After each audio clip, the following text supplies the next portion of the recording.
European Commission has described radicalization and cybercrime as the evolving security threats to be addressed in the report on Wednesday. Let's take a look. The report is the ninth in a series of monthly reports on progress made towards a security union. To address the challenges, the Commission is analyzing the need to establish a high-level expert group on radicalization. In the coming month, the Commission will also review the EU cybersecurity strategy to provide an up-to-date response to the growing threat of cybercrime. The report highlights the steps taken to prevent terrorist financing and improve the interoperability of EU information systems. We need to look at our rules and make sure that our instruments are designed in a way that they meet the needs of those on the ground and in the front line. For example, as part of the work that we're doing to strengthen our use of information and the effectiveness of our EU law enforcement databases, we're going to look at streamlining the rules on access of law enforcement authorities to those databases. Australian sailor Lisa Blair returned home to the state of Queensland as a hero on Tuesday evening after becoming the first woman in history to circumnavigate Antarctica on her own. Lisa Blair began a 184-day journey back in January and had to battle a number of near-death experiences during the sudden ocean voyage. When Blair originally set off, she aimed at to break the record for the fastest non-stop solo set by Russian Fedor Konovyukov in 2008. The journey was 3.5 years in the making, but on day 72, disaster occurred. With the boat rocking about in 7-meter swells, the vessel mast snapped. When the rigging wire gave way, and I looked out the hatch, and the mast itself was just sort of jellying around like a belly dancer. But after the boat was able to limp back to a South African port, the sailor realized she could still salvage the journey. And that it was going to be possible to get a new mast in Cape Town and undergo repairs, and that I wouldn't be too late in the season to actually finish the trip. So once I knew that, I was gun-ho again and straight back into it. Blair said her love for sailing comes from her passion for the environment. So I formally renamed the boat Climate Action Now, and the whole focus of the campaign is to positively inspire people to take an action towards the environment that's for the positive. Now back on dry land, Blair says she's very happy to finally be with her family, but that she will definitely plan more ocean adventures soon. Fatih Terim's third spell in charge of the Turkish national football team has come to an abrupt halt. On Wednesday, Turkey tore up his contract 2 weeks after video emerged of him seemingly attacking a restaurant owner. Turkey's Football Federation released a statement saying the parties have decided to part ways as a result of non-football related issues. Video footage released this month shows the 63-year-old former Galatasaray, Fiorentina and AC Milan boss, along with his 2 sons-in-law and 2 bodyguards, attacking a restaurant owner in the tourist hub of Alakati, western Turkey. The brawl reportedly emanated from a business rivalry, with Terim's son-in-law owning a restaurant nearby. According to Turkish media, Terim and 5 other men were injured in the incident. Fatih Terim, dubbed the Emperor, is the most successful and well-known manager of the Turkish national team. In a 3-decade managerial career, Terim has lifted the UEFA Cup with Istanbul Giants Galatasaray and taken the Turkish national squad to 3rd place at Euro 2008.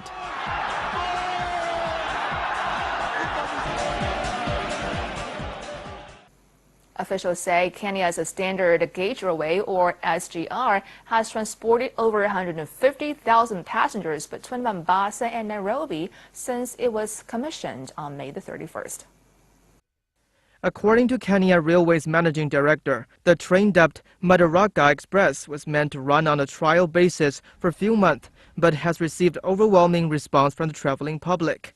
So far, as at yesterday, we had done about 150,000 people, which is just about 2,700 people per day, in both directions between Mombasa and Nairobi. He said Kenya Railways will review the passenger numbers so as to increase the frequency of trains and numbers of locomotives in order to meet a growing demand.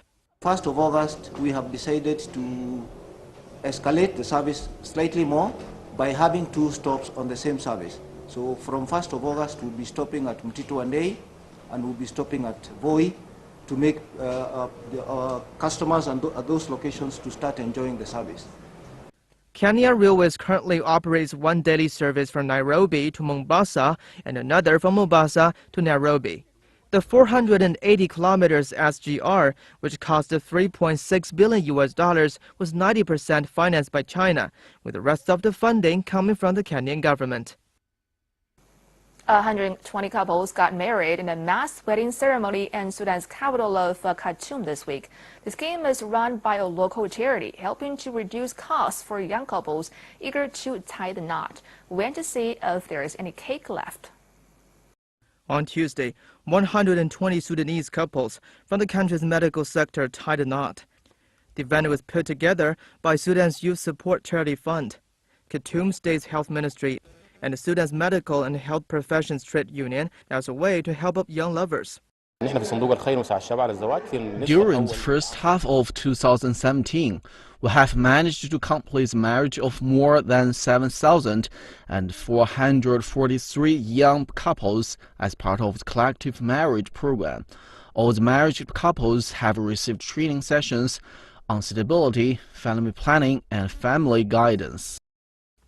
Addressing the ceremony, Khartoum's health minister said collective marriage was one of the most important programs helping to facilitate marriage in Sudan.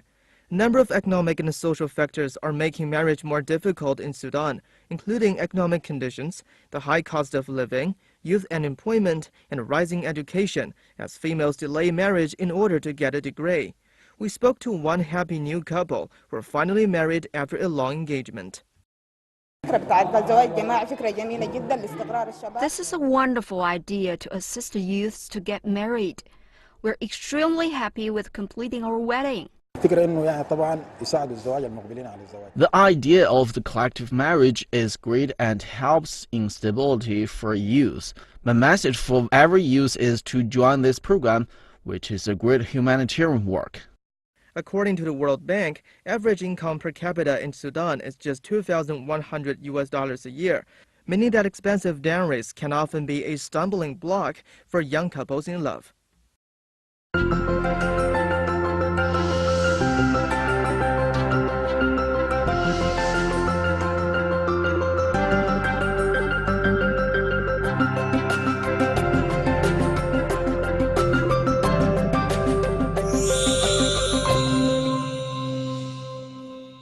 Australian contemporary artist Ron Moig holds an exhibition of his work in Houston Museum this week. The exhibition displays 13 pieces focusing on the theme Cycle of Life. For the first time, the work of Australian contemporary artist Ron Moig is released in Houston. He started creating fine art since mid-1990s and has created about 40 pieces of work so far. In one of his most famous pieces, Mask 2, a self-portrait sculpture, the artist put a lot of effort into constructing details. Eyelashes and hair strands are different length. Facial hair grows in different directions. Facial pores are unique. Even the way that facial muscles are pulled by gravity while lying against a platform. The fact is that a real man's face seems to be just in front of us. The giant sculpture of a newborn baby has gained the most attentions in the museum. The audiences are astonished by his creativity and cannot help themselves to take photos with the sculpture.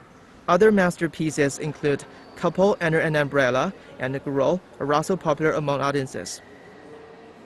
Now to London and a gallery where the artists never have to worry about the rush hour traffic because they live upstairs. With a new exhibition opening this week showing off some of the artists' work, we went along to see more.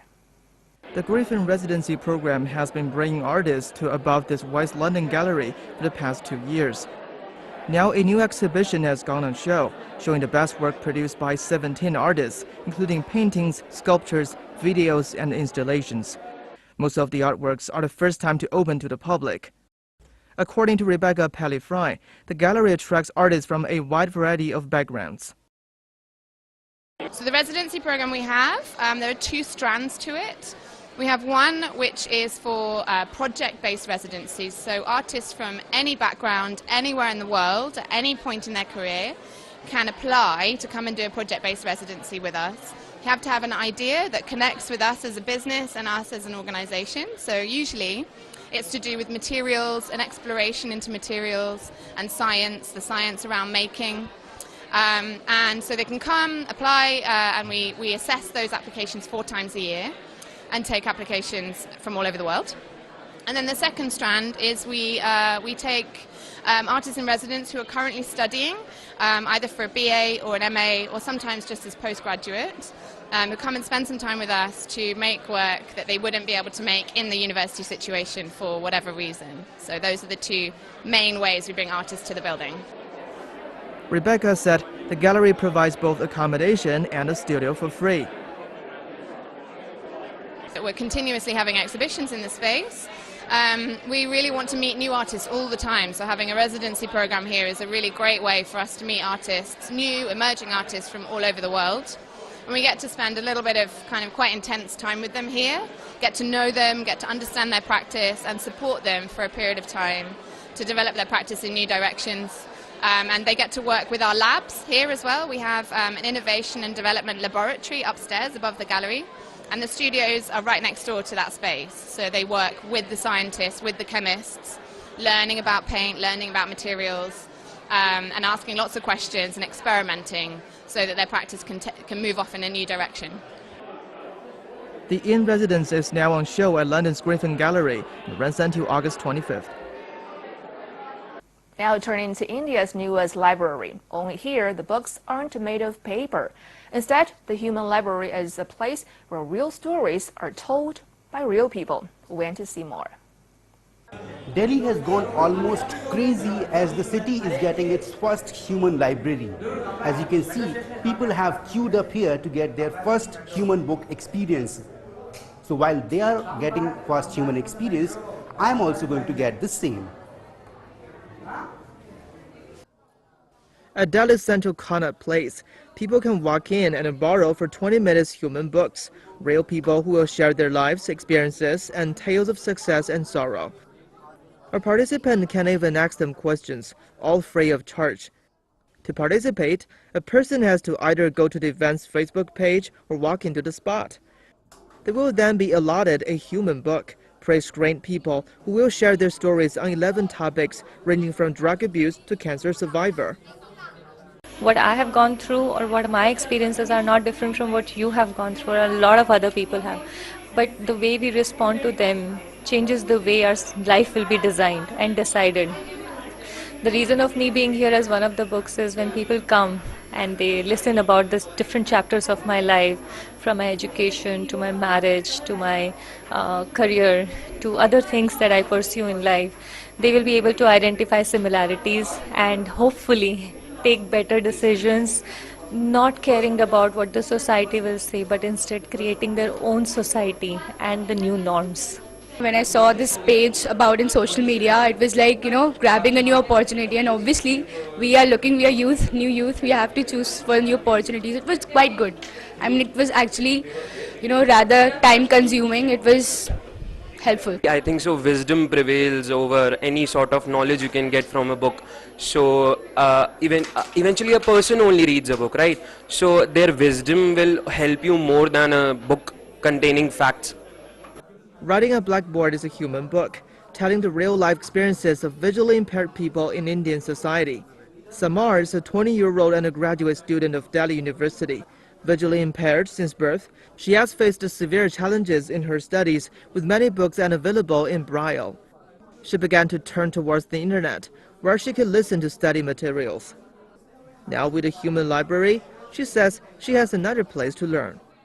Human book बहुत बड़ा change है क्योंकि sir हम तो सिर्फ अपनी years से feel करते हैं और हमारे लिए years is the best way to see the world तो हमें लगता है कि human book is a very good way for us क्योंकि इसके थ्रू हम लोगों की लाइफ और लोगों की स्टोरीज जानकर उससे सर रियल वाला कनेक्ट जो हो सकता है वो बाय ईयर्स ही है. The very first thing that we have in our mind is to grow this whole concept, get more people as volunteers who can be there in the team, and we start expanding our horizon in a way that we actually start reaching out to more cities, especially the NCR one in the start. Like for example, the next event would be in Gurgaon that we are planning, and then after follow that with Noida and even Chandigarh and Jaipur as well. So, and for that we need a bigger team. So, I mean, we have been starting to put up all the registrations form online so that people can actually associate with us who wants to work with us. And once we have a team set up in all the cities, we'll plan to actually expand then. Born in Denmark in 2000, human libraries have now spread to over 70 countries, with 4 alone in India.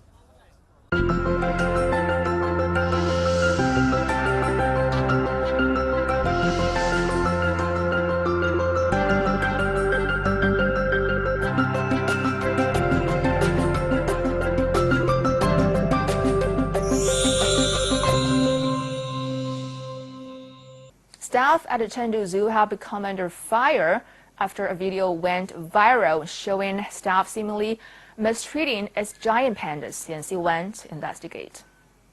The online video shows apparent malpractice at the Chengdu research-based giant panda breeding in southwest China's Sichuan province. A staff member can be seen pushing, dragging, and throwing Roro and Man Man, the 2 popular pandas at a research base. The video instantly went viral and sparked intense online discussion. By Thursday night, one post had as many as 6,000 comments, with many users outraged by the mistreatment of the animals, seen as Chinese national treasures. Authorities at the base explained about what happened during the incident. Panda keeper Guo Jingpeng said he was feeding milk to some panda cubs on July 12th, when one of them suddenly became violent. It bit my hand really hard. Its teeth cut into the flesh and my hand started bleeding. When it tried to bite me again, I pushed it away out of instinct. Even though it has been 2 weeks since the incident, Guo's hand is still scarred by the panda bite. Guo feels as if he's been wronged by the viral video and his scathing comments. He said, the over 50-minute video was intentionally edited into less than 2 minutes of footage. Another keeper, Xie Huhai, says that panda bites are just part of the job. Roro and Man are very active. Some actions of them are fun to them, but could be dangerous to human beings. We often get hurt by the pandas. Scratches and bites are daily occurrences. Authorities at the base say they have questioned the staff involved and taken measures. They have reminded staff to treat pandas more gently when the animals try to bite or scratch. When we saw the video, we thought the staff members had overreacted, even though they meant no harm to the pandas. But we hope people can show more understanding towards the panda keepers, because although giant pandas look cute, they're quite strong and can be violent. Local authorities in China's southwest Shanxi province have released new regulations protecting the ancient Shima ruins. Built about 4,300 years ago, the ruins lie in Shanxi's Shenmu County. The ancient city was found to have inner and outer structures, with the walls surrounding the outer city extended over an area of 4 square kilometers. According to the new regulations, conservation work should adhere to the principles of protection and rescue first, rational utilization, and strengthen management. The new regulations will come into effect on November 1st.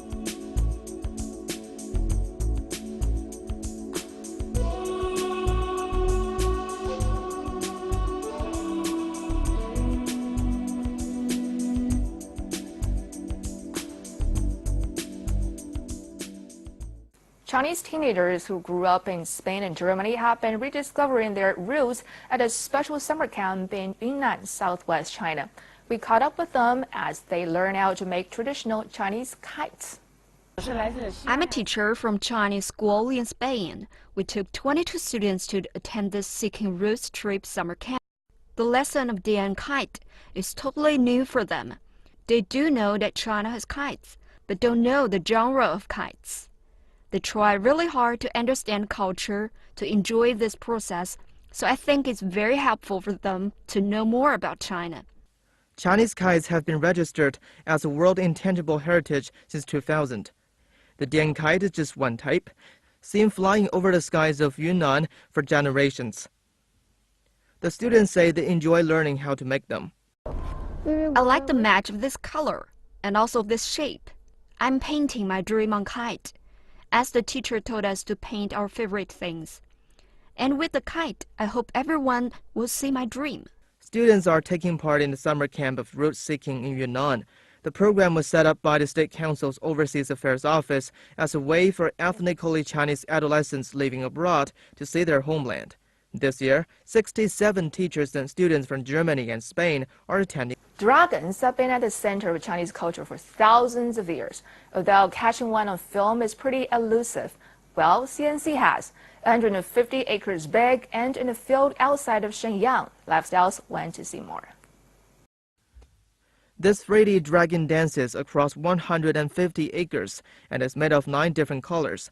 Located in Shenbei, North China, it's made from rice plants and shows the artistic talents and planting techniques of local Shiba farmers.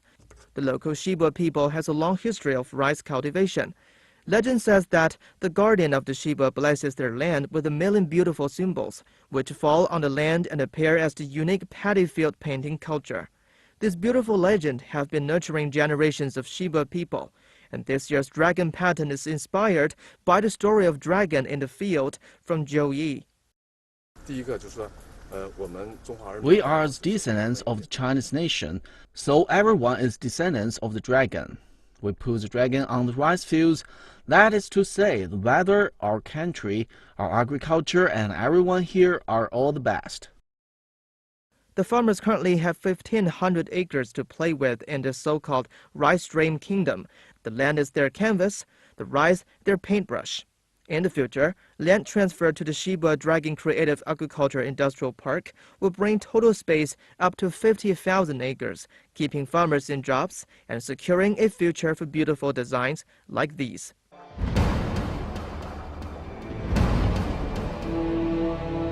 云天无际，承载梦想。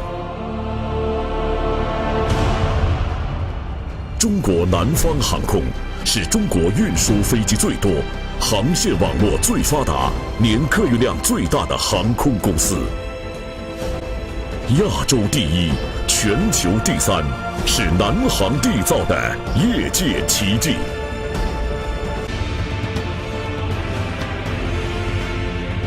蓝天壮志情，云海谱华章。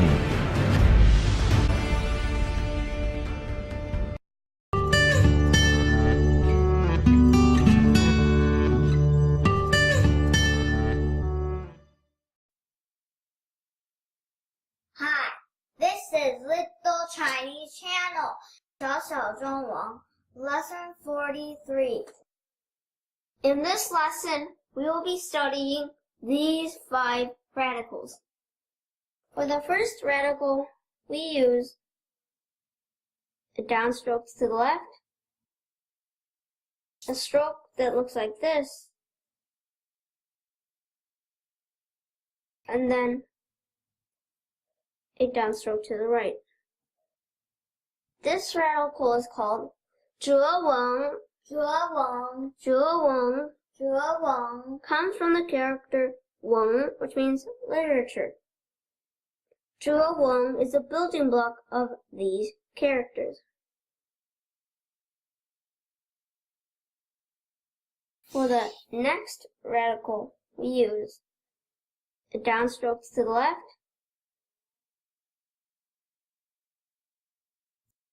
stroke that looks like this. Finally, a vertical stroke with a hook at the end. This radical is called 十字旁, 十字旁, 十字旁, 十字旁. It comes from the character 十, which means eat.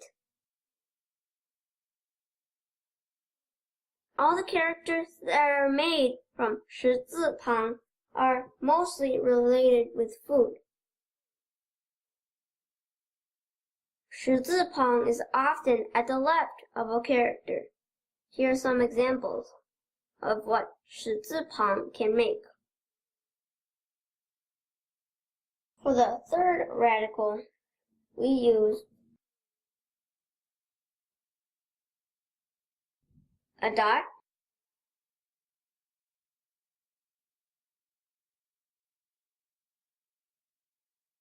another dot, and then a vertical stroke. This radical is called 讲字旁, 讲字旁, 讲字旁, 讲字旁. Comes from the character 讲. This radical is often at the left of a character. Here are some examples of what 讲字旁 is the building block of. For the next radical, we use 1 dot and 2 more dots.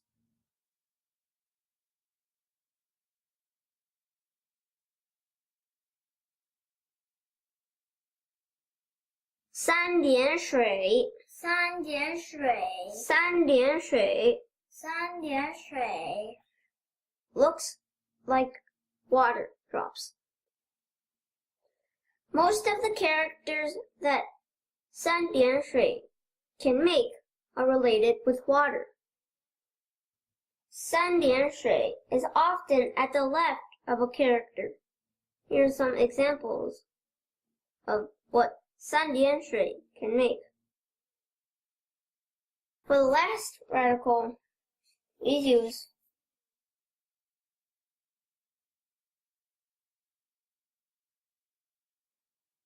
a dot, another dot, and 1 vertical stroke.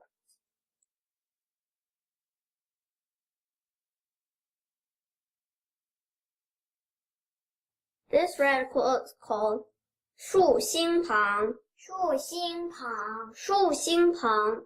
竖心旁. It's transformed from the character 心, which means heart.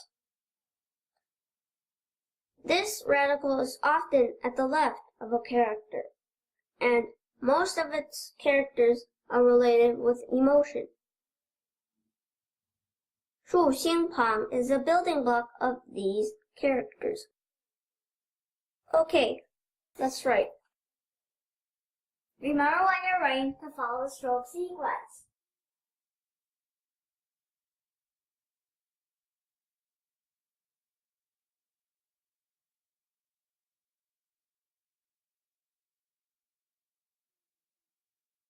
Draw one.